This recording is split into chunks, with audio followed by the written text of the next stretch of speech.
Hello, everyone, and welcome to another episode of the Strong Point Show, podcast where we bridge the gap of knowledge in bodybuilding and training. So today we're going to talk about a very interesting topic, which is a center of much debate in the bodybuilding world, and that is the scientific methods of training versus the old school methods of training. And joining me today is Alan Gamba, or you can call him Kings, because I call him Kings. He's a good friend of mine. Alan is a very good friend of mine. He's also been a training partner. Of course, that is only when he can keep up with the training. Kidding. And, and Alan is also a personal trainer, not only a personal trainer at Strong Point Fitness Center, but he is freelancing. He's a personal trainer as well. And just for your information, Alan has been in the game for the past 8 years. 5 years he was training on his own and perfecting all the knowledge, all the skill that he now shares with everyone and he uses to train his clients. And it's been 3 years since he's offering personal training services to his clients. And from what I've seen, from what the clients are saying, that Alan has always been implementing the scientific methods of training, and they have seen tremendous results very quickly, effective training in the amount of time that they never imagined, efficient training, the most optimal way of training methods Alan has been implementing when it comes to training his clients. So this is going to be a very interesting one because Alan is going to share all that information with us and he's not going to get paid for that, of course. So karibuni sana. This is going so the podcast is going to be two parts. The first part where we're going to talk about the theoretical aspect of scientific methods of training versus the old school methods. And then in the second part of training is when Alan is going to get back to me for everything that I'm saying now. So we're going to get into the training aspect of the physical part. We're going to pick a few workouts, see how the old school methods have been and how the scientific methods are. So definitely stay focused throughout the podcast, the second part as well, because there's going to be a lot of information, important information that you might be aware about, but some sort of reminder is not bad, or some information that you may not be aware about, and that could probably change the way you train and then what the results are like and everything else. Yeah. So karibuni sana and enjoy this one. So Alan, Yes. We'll start with the old school methods of training. Yeah. Sure. The old school methods of training have been the base or the foundation of bodybuilding, and that goes without saying, and there's no denial when it comes to that. When we're talking about the old school methods of training, I believe everyone understands that you train like there is no tomorrow. You, you lift all the weight you can lift. Yeah, that's true. And that is equal to good training. You are. You get fatigued there. You die there in the gym, and that is equal to good training. Yeah, completely. You have the most intense trainings and something is crazy amount of weights pushing, and you max out on every rep, probably doing 10, 12 reps of a specific workout just because you can see that pump happening. So what is your take on the old school methods of training? We are not denying and we're not taking the credibility that it has been the basic and it has been the foundation of bodybuilding. But what is your take on it, given the fact that you have been training for so long and you've trained people as well? Go ahead. So we have established that it has been there for the longest of times. That's right. And during its era, it worked quite tremendously for the people that were there and were doing whatever it is that we're doing in the bodybuilding field. Yeah. Though there were not so many who were doing it, it was like those who could, because the intensities were too much. And think of how they used to do it every single day. Some would even stay more than 2, 3, 5 hours, 5 hours in the gym. Yeah. So the intensity was great.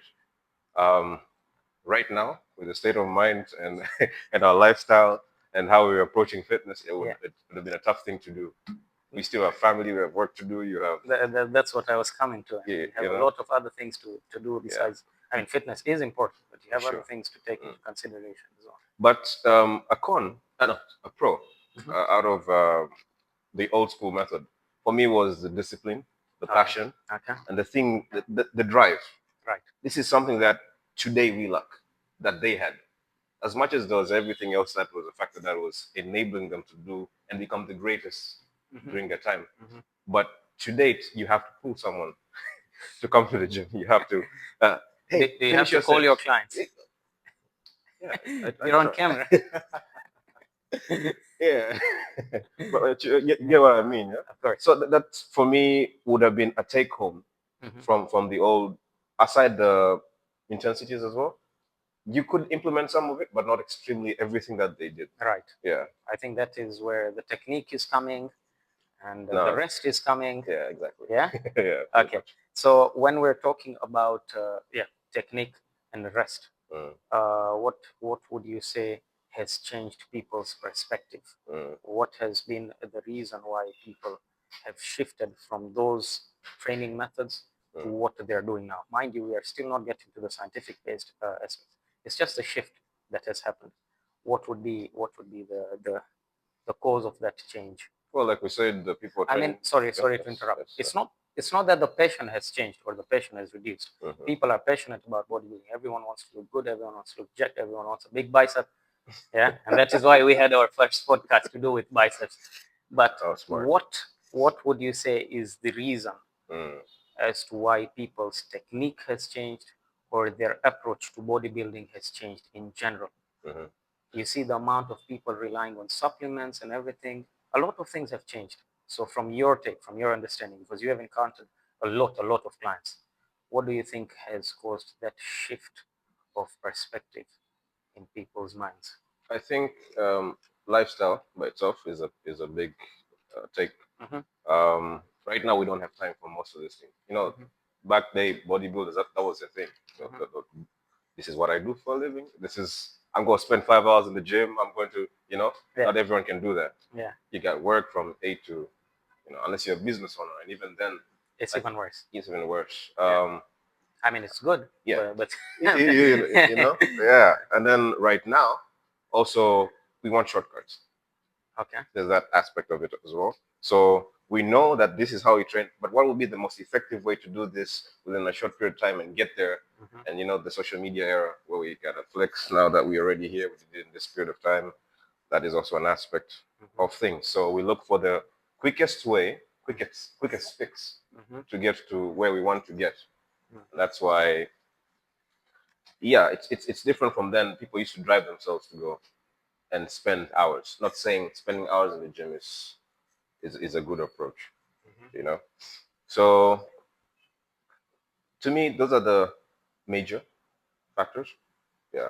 Um, Others could vary with different people and how they do that. So, um, do you okay? So you don't entirely agree with how the old school methods of training were, but Somewhat. yeah, somewhat. You don't entirely agree with the old school methods of training were, but there's some parts of it that go without saying that those were the most important parts of the old school methods of training that are really good. And if people could implement that right now, then a lot. I mean, a lot could be different in how they train or what the results would be like. Is that correct? Did I get you right on Yeah, that aspect? for sure. Now let's shift gears a bit and we move to the scientific methods of training. Now it is pretty obvious that okay, we're in the 21st century, time has changed, years have passed, evolution, bodybuilding has changed, like every other aspect has changed. Yeah, we have new equipments. True. People have gotten knowledge about how the human body works, like more knowledge, of course. Massive Yeah, information. massive information. Yeah. Everything is so enhanced. You look at the supplement industry, it has developed. Okay. So what is your take on the scientific methods of training? How have they impacted us? What is the good in it? What is the bad in it? One of the con for me that I would just highlight, and then you can probably tell me more about it, is that good information is good. Too much information sometimes it can be harmful to some people, because you look at YouTube, for example. Like we're making this podcast. Anyone can start doing that, and the moment there's a norm right now. The moment you see a post saying, "Did you know?" You think this is the authentic Yeah, one. yes. Yeah. So you think this is the authentic information. Yeah. So I feel like there's too much information out there. Yeah. Where do you find authentic information, reliable information? What is it about scientific methods of training that are authentic? It's pretty simple. I'm pretty sure it's pretty simple. It's the basic, but it has been hyped, or not hyped, but it has been kept in a way that everyone thinks this is the most complex ways of training. And we are better off doing ego lifting. Just lift any weight, just go to the gym 3 hours. That is good. Why should we bother about everything? Because if you look at, when it comes to scientific methods of training, you look at the jargons involved. The moment I talk about scientific methods of training, we're looking at periodization, progressive overloads. Dictionary terms. Everything is so difficult. This is not what they have seen Tom Platz or Schwarzenegger doing. They see them rowing and rowing and rowing. They see them doing lat pull downs after lat pull down. Follow what I do. Yeah. So your take on scientific methods of training, just give me all the information. I think one of the hindering factors is as you say, the technical jargons of science. You know, for the longest time, even in schools, when we used to learn science, you had this for like big terms and everything, and I think people don't have the not only have the time but the energy to try to understand everything. To the extent that science seems so complicated, but it's really an easy concept if we took the time to understand it. The approaches are quite different. For example, back then we would spend, like I said, 3 to 5 hours or more time. With the scientific approach, believe it or not, you don't even have to spend more than 45, 50 or 1 hour in the gym. You could still do your bodybuilding progressively. There's some people listening to this and they're going to hate you for saying that. Doesn't hate me, man. I'm just going to speak the truth. Because they're spending 2.5 hours here. Or in any gym for that matter. But that's the thing. You see, you could still get the optimum amount of results, okay, within the shortest period of time. So it's all about efficiency. Efficiency, exactly. Efficiency, time under tension, or progressive overload. Why would you spend in the gym doing the same weight for 20 to 30 reps while you could just overload it over 3 sets progressively? For a very short period of time, and you still feel the intensity. You know, not that saying doing the same thing, the same workout. Yeah, it's just a variant of intensity. Yeah, but you could less your time, not spend doing so much extra things and so many things out there. Stick to the basics. Within a short period of time, you're out, and you still get your results over a progressive period of time. Recovery is better. Back then, every day in the gym for many hours, every single day. You know, we had exceptions like Dorian Yates, who would do a 4-day split, you know, and a few exercises, but it was still intense. For now, recovery is considered as much you need, as much as you're doing work in the gym. The growth happens when you sleep. You're resting. While back in the day, growth happens as more as you lift. It was a misconception, though. Big misconception, yeah. You know, your nutrition matters. They used to eat. I think you know Ronnie Coleman. Yeah. He used to tell you that as big as he was, his trainer was like, "Okay, man, you need to eat more." Really? Eat more than I am eating right now? Waking up in the middle of the night to eat. You know, who has the time to do that with all the things that are going on in life? Think of it. You have a family. You have kids. Oh, that's right. Yeah, kind of stuff. So there's got to be a better approach to help everyone. Not that it's an easier approach. True. It's just a smarter approach. Smarter. Exactly. It's not that the scientific method is an easier approach, or that if you're doing that method, you're probably not pushing as much as the old school method would be pushing. For sure. And then that doesn't make you not working hard enough, putting in a lot of effort. Completely. Right? So I have this chart here. I think it covers pretty much what you have said, and correct me if I'm wrong at any part. So it's comparing the two methods, the old school method and the scientific methods. Okay. And then the old school method starts with the first point: do as many sets as you can. And then the science-based training, the last time I was training you, yeah, remember we did 3 sets properly done is also sufficient, as long as it could be just as little as 3 sets, but as long as it's done the correct way, it is sufficient. More than enough. Am I correct on that part? Very correct. And then train as much as you can to build muscle. And then scientific based training would be little is much. True. Even the moderate weights can be the heaviest depending on how you approach it. That's right. Yeah. So the third point I have here is muscles grow in the gym. That's the old school method.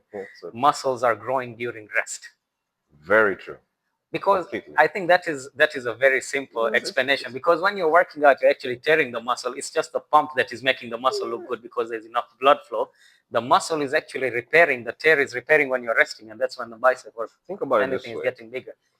Your chest or tricep is getting bigger for sure when you're resting. Think about it this way: you spend a whole day using your brain cells to do this very brainy work, Okay. your body wants to go rest your brain later. Mm-hmm. Why shouldn't your body do the same? It's true. You know, so recovery will happen when you rest. That's the whole body completely. You just have to give it that time. It's the way the brain gets a burnout, the muscle gets a burnout as well. You know, And it needs a rest as well. Mm. So the old school method was nutrition is important, but lifting heavy is importanter. I like that. Yeah. Important. Yeah. I see that. And then the scientific base is nutrition is actually everything. That even 3 sets will then 3 sets will be sufficient. Mm. I think nutrition tops the list. It is. It's It's the biggest one. I would say nutrition, workout, supplements, Mm. and then rest somewhere on top next to nutrition or something. Sure. Because I mean it's literally everything. You Mm. could be coming thrice a week at the gym, but if you're eating correct, you're gonna see those results thrice a week. Very much. Yeah, and then how you lift, curl or squat doesn't matter as long as it's heavyweight. Old school methods. Old school. Definitely. And then the scientific methods are, if you do it right, even moderate weights are going to be effective and challenging. That's what we're going to see in the next part. Mm. That moderate weights are going to kill you for sure. Mm-hmm. Yeah. He's nervous. So I think that brings us to the end of the first part. We can move on to the second part of it, the physical part, the practical part of it. Yeah. Sure. Let's get it done. So let's go. All right. So second part of the podcast. I did the talking on the first one. Mm-hmm. I leave the floor to you on the second one. It's okay. Yeah. I'll take it over. So, or should I tell you Karibu? Not necessary. We're already here anyway. Go ahead. All right. So we have 40 minutes. All right. Science-based, we say keep it efficient, we keep it short. That's right. We opt to do a full body. Mm-hmm. So at least we get a variation, one workout Right. or 2 workouts per muscle group. Mm-hmm. I usually like to ask my clients where your energy is at on a scale of 1 to 10. Right. Yes, and that will help me gauge which exercise should be best for you to approach. Mine are on negatives today. I understand. So we're dying happily. That's a good. All right. I'll carry you out of it. I'll try. Yeah, so we're going to start with the king of legs. Yeah. Oh, we said we're doing, we're going to start with high reward stimulus workouts. And the biggest being legs, followed by back because these are the big muscle groups. Big muscle groups. Yeah, and then the chest and shoulders. All right. And that so you can manage your energies throughout and still finish within a period of time. Yeah, so this big guy, let me monitor your form and see how you rock about with it and see what we can tweak. First question in the second part. Yeah. As to grass, 90 degrees. As to grass. Let's do it. Why as to grass? Stretch. Okay. Full range. Your muscle grows more on the stretch. There's lot more activation with muscle breakdown. So if we go halfway, we limit a lot of that. But halfway is not time under tension, maximum time under tension? Time under tension, yes, that is part of it, and it really does help. But full range of motion is really a big part of it as well. If you end up sciatum and under tension, you might get but it's faster when, like the muscle growth, when you do the whole stretch. Yeah, very controlled, good form. Yeah. Let's see if you got your cues right. Yeah. He's a big dude. Let's see how he can brag. Shoulder width? Shoulder width. All right. Okay, nice. What's the rep range? The rep range is 8 to 12, hypertrophy range. Good. 3, nice. I like the slow and controlled. So 1, 2, that's low. Pause at the bottom for a second. Hold. Yeah, good. You start feeling it before you even get out there to the higher reps. Nice, good. 5. Question, breathing? Hold. Breathe in when you're going down so that when you're exploding out, you take it out with you. Good. Breathe. Push, exhale. Nice, good. The legs look like they're giving out. Nice. You got 2 more or 3 more, from what I'm seeing. 2 more in the tank. You're the man. Nice. 1 more.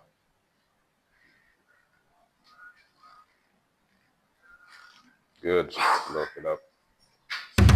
So one of the things I actually like that you have actually done, I think, during the course of our time that we have trained before, you're implementing the right cues. One of them being the range of motion that we talked about, time under tension. Feet placement, very key. Okay. Usually for many people who place their feet straight up, it's really hard to stick your back. Like, yes, bring your chest out and before your back starts hurting. Right. So usually we have a placement of feet, I say 11 p.m., Okay. 7 a.m. Okay. This is for whether you're doing a shoulder width, you're doing a sumo, any type of placement. All right. Okay. So a different placement, would it hit the different part of the leg?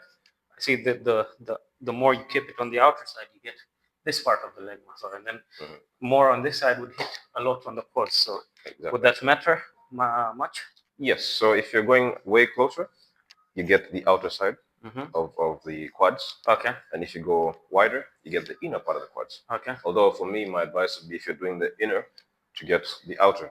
Really use something like a Smith machine, right, where you can control the drop, okay, and you don't have the backache. But shoulder width should target both sides in a way. So it's best to just do the normal shoulder width flip. What about the front squats?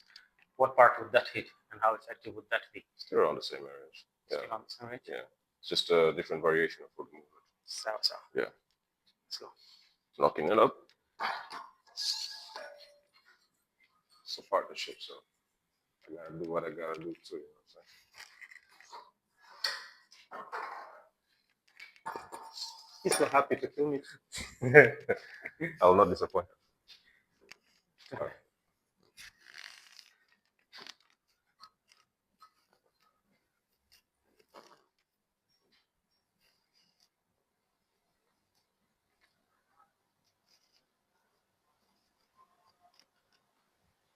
You're counting, right?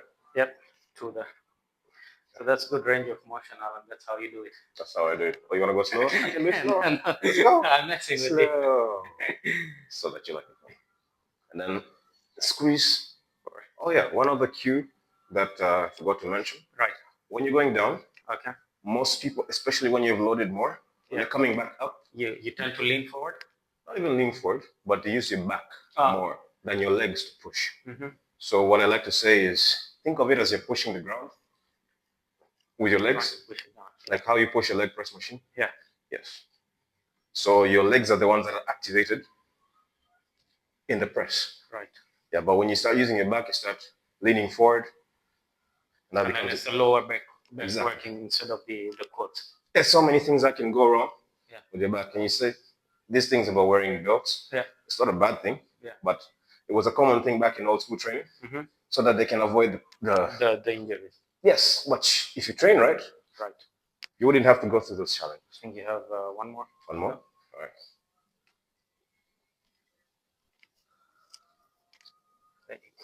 Nice. Simple warm up. All right, exercise 2. Kill you on the squats, sir. I will try my best. Reverse deadlift. Okay. Also known as RDL for short. For those who always confused about it, I used to be.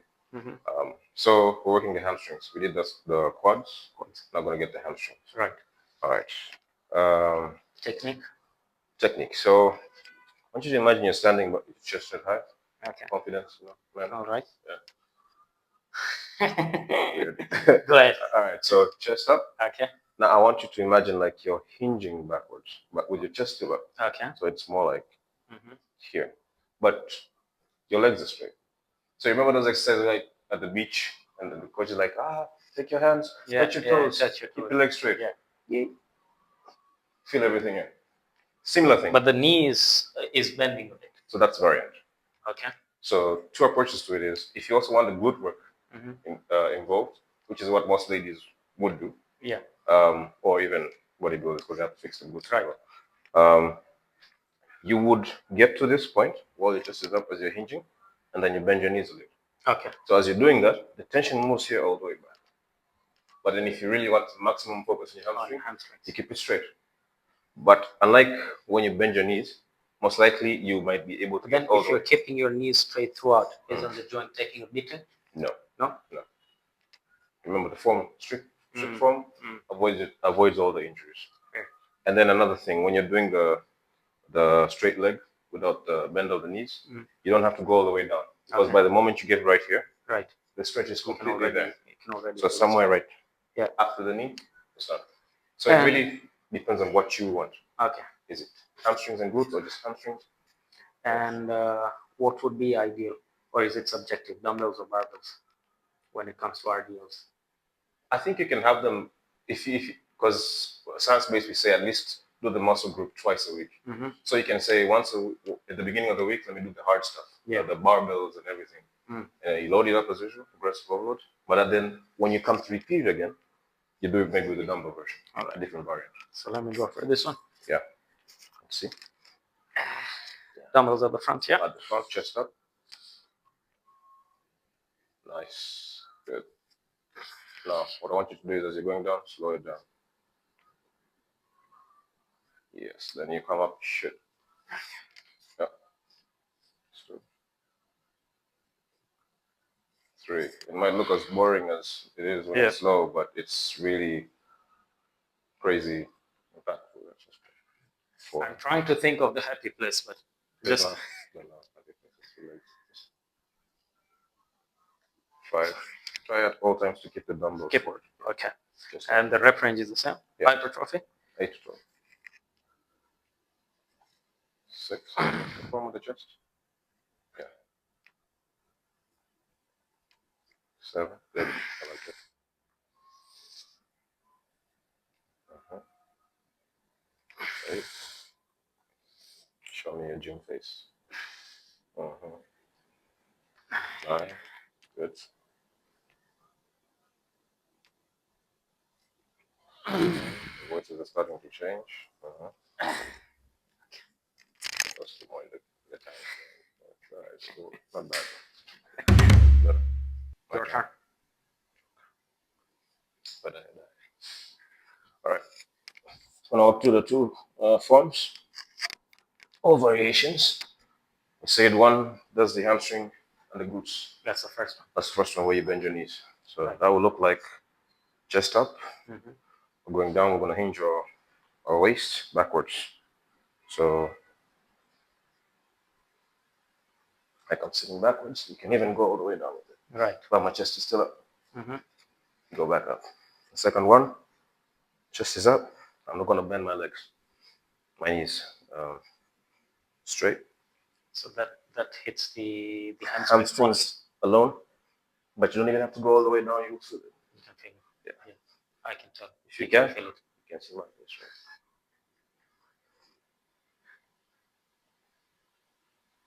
right? 2.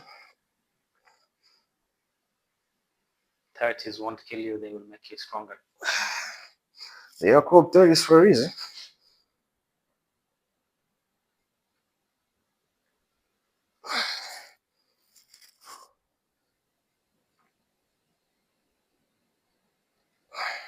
I believe this is the one that you prefer more than the other one. Yeah. Yeah. Yes, for that. So I'm not looking for, a lot of glute, though it's good to have every muscle built to some point or extent. Yeah, so that you can. I think that's where the symmetry part is. Exactly. Yeah. So that's mostly it for the hamstring. For the hamstring, that's the RDLs. Yeah. So you don't get the ugly part done. No, it's the good part. That's the good part. Get for the back. It's not the good part at this hour. I don't have time. But yeah, let's go. Next now? Yeah. Time for back, mister. Yeah. Go down with legs. Now go for back. I'll max out on this one. Let's try as let's do that. This is a variation. Old school barbell rows, dumbbell rows. We say new machines, we got lat pull downs. So we're gonna have a wide grip. I think you're familiar with the form. Yeah. Effectiveness of this over old school rules. Control.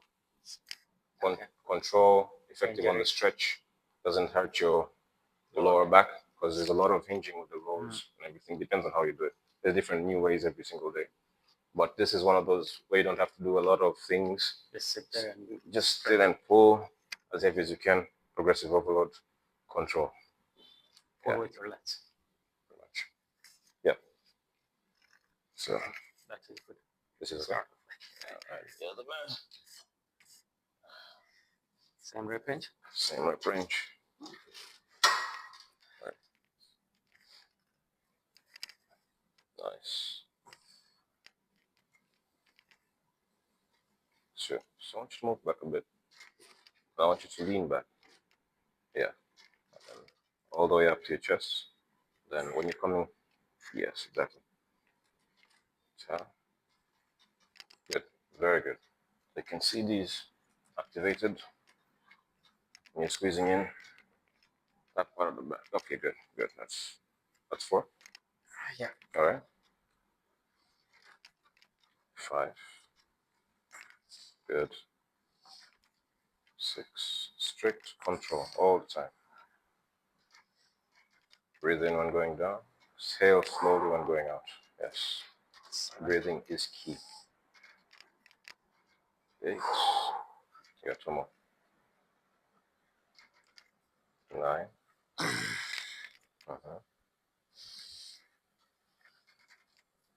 10. Good.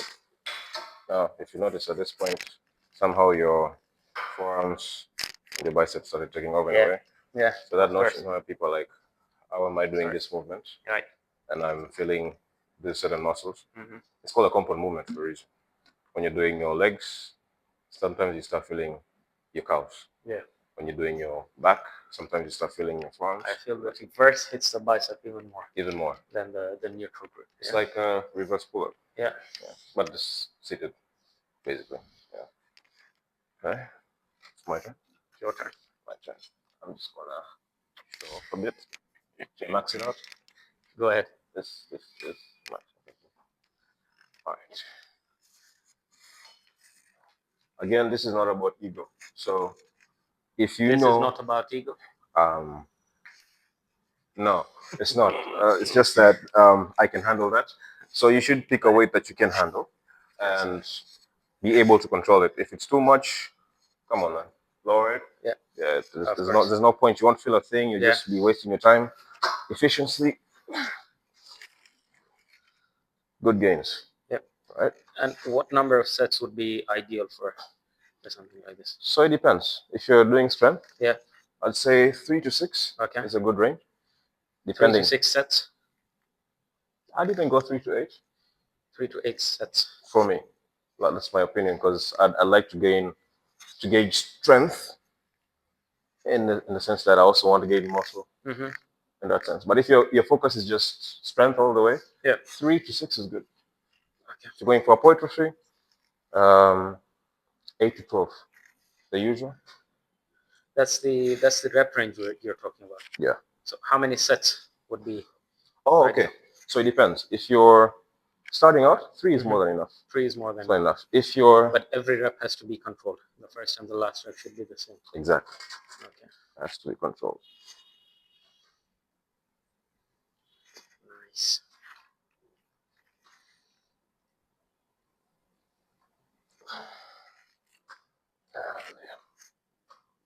That's the last one. Okay. Yeah. Let's sit for back.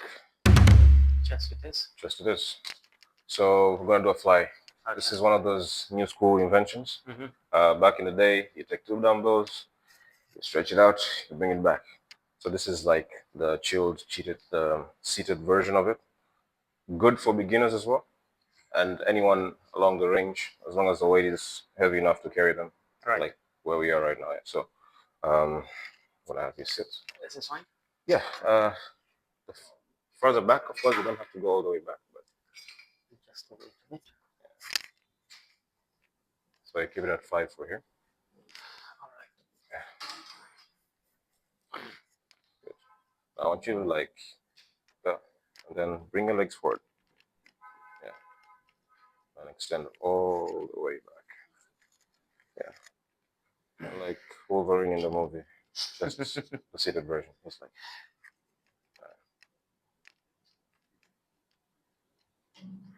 Good. This is hitting the entire chest. Mostly stretching it out. That liner that we want will be popping out. This is 4. Oh, yeah. Okay. 5. Good. Have to go completely out. Yeah. Nice. 6.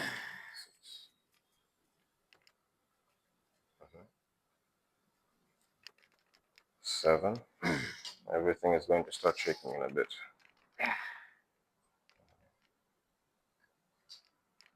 8. 2 more. 2 more. And then you can feel the shoulders working as well. That's something. Yeah. Front delt always gives activated to the chest. It's a variation of how you do it. 9. Good.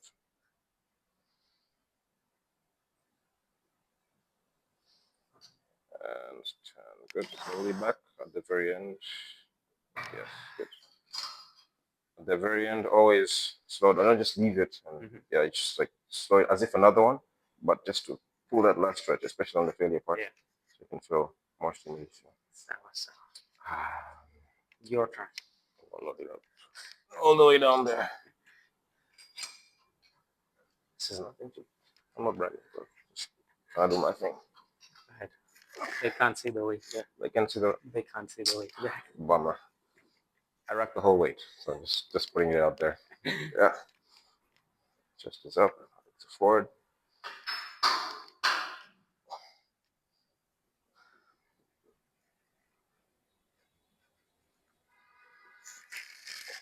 True. Breathing is the same. You exhale when returning, and then inhale while bring it.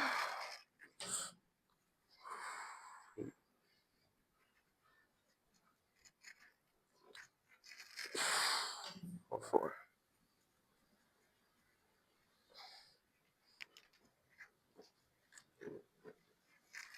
5. As they say, the coach should not feel pain. Big lies, my friend. Question.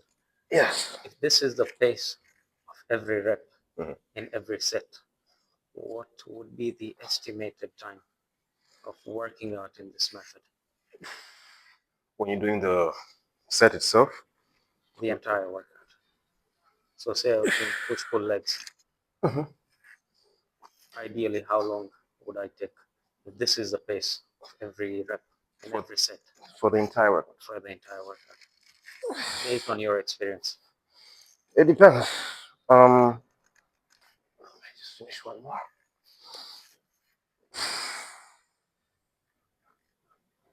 Yeah. So it depends on someone's goals. There are people who are doing this at the same time trying to cut fat. So there's a cardio at the very end of the session.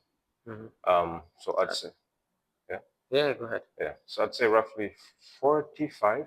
If you're a beginner, 40, and then the last 10 to 15 minutes, you balance your core and your cardio. Now, say we don't have the cardio, just that this is the pace on every set. What are we looking at in terms of time? 40 to 50 minutes. 40 to 50 minutes. You 3 sets. And you're talking about 3 sets of everything. 3 sets. If you're doing 4 sets, 50 to an hour. 8 to 12 reps. Yeah, this is assuming you don't get distracted within the walking around and doing all these things, your water breaks, even the 2 to 3 minute rest. Yeah. So even when you rest those 2 to 3 minutes, you continuously go, you still get within those minutes. And then that's the time you skip the ads. That's very true. I can relate. I am the gateway to your escaping route. Before me, there's no other way you go out. All right, we're doing shoulder press. Of course. Yeah, and yeah, we're gonna have you lean back. Yeah. What are we looking at? Yeah, so looking at roughly, I'd say 6 to 12.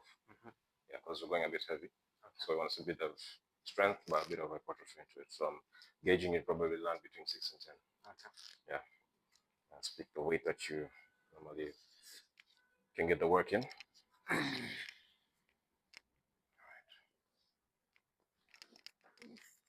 And once you, okay, good. Can you slightly move your hands forward? Yeah. Now all the way down. Good. Full range of motion. Good control. Nice stretch up. Nice. 3, 4. That's a very nice motion. 5, 6. I can see 2 more in there. 7. Good, good, good. Nice breathing.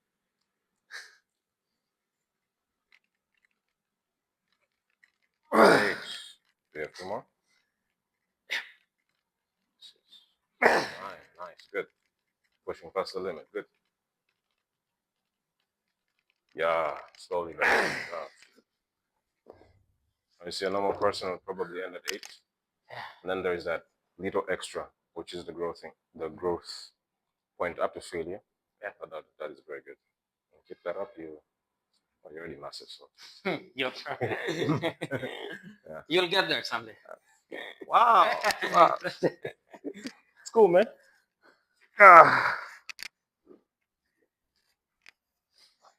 Okay. Get off the feet, you kick it with your legs. Yeah.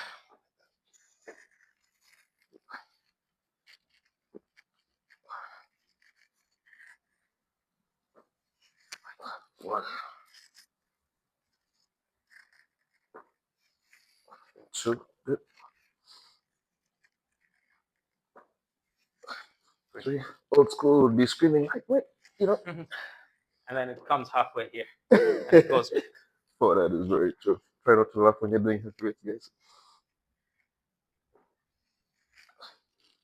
And it is good to have a spotter sometimes, especially with this situation. That's okay. I got it. 2 more. Okay. So now, light push. Nice. That's okay.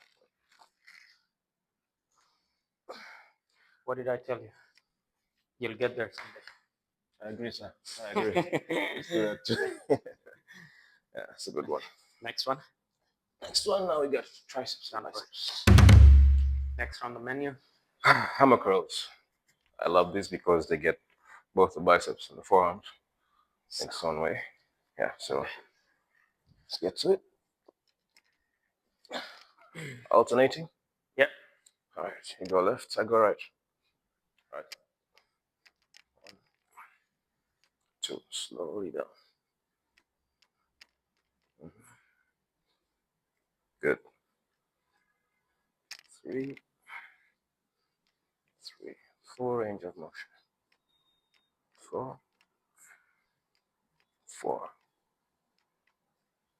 5,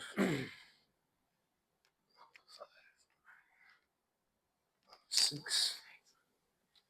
This is right about the time I'm gonna start giving up. Just keep pressing. 7,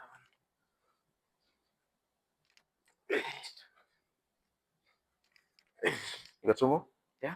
All right. 9. 1 more.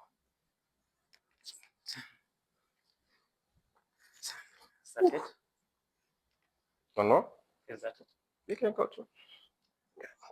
That's kidding. Yeah, all right. He's Joe crazy. All right, let's go. I don't like it right now.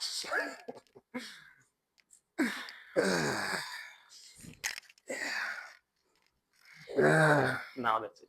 Really. Yeah. I'm not kidding. You just want, you did that on purpose. Yeah. All right. Tricep. It is now. Triceps. All right. Tricep push, huh? Final round. By far one of the best. For triceps. One of the best, yes. So, how much you're loading? 20s are fine. Let's Start off with. All right, good. We're here, like the end of it now. I think I'm dead. Take take you home. No. All right. All right. The technique. The technique. All right. So what I do, Mm-hmm. I would bring it down. Yeah. Most people like to do this Mm-hmm. thing. Are you one of them? No. Okay. I'm not judging anyone else. I'm just saying there's a better way of doing it. I like to bring it closer to my chest, Mm-hmm. and then, as you see my arms right there, Yeah. push it directly down. Things you should consider is that you're pushing against the place where the resistance is pulling you from. Right. So yes, if you're here, but you see the cable, it's going this way. You feel the tension on the shoulders. Exactly, and sometimes you get this. Yeah. You're supposed to have your chest out Right. at the time, so you isolate your arms. So it's just this part working for this part too. Just the form. And why I bring it all the way to chest, the whole tricep lies on stretch. If some people end up here and do this thing, like contraction, that's also too, by the way. But full stretch. Science has proven full on the stretch. So down, as you're going on the stretch, remember we said slow, break more muscle, fiber, get more tension. Two, just like that. Right. Right. Let's give it a try. I would say you want to go lower by one. Felt that one.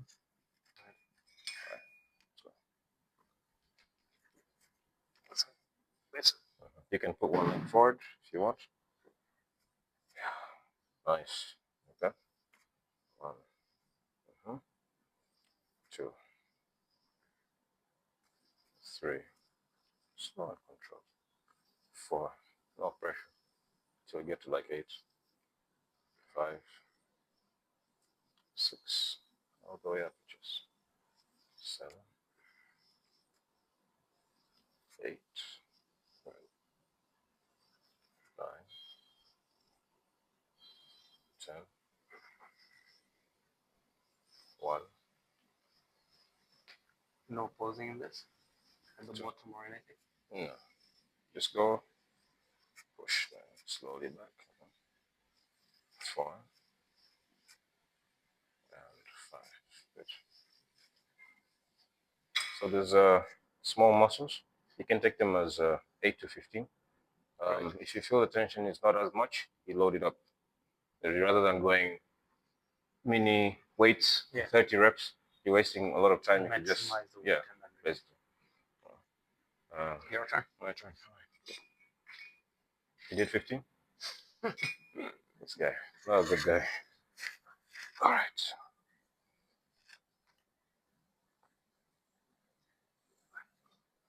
2, 3.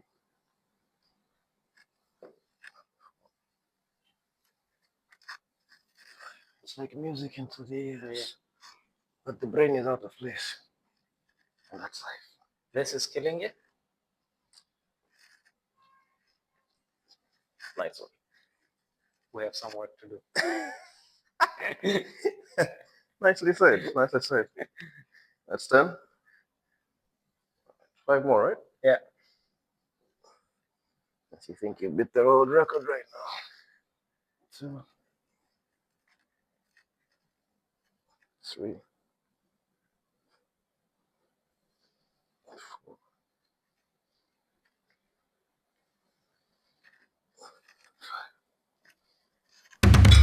That brings us to the end of it. Very much. Yeah. We learned a lot. I hope you did. I did. You did. Works both ways.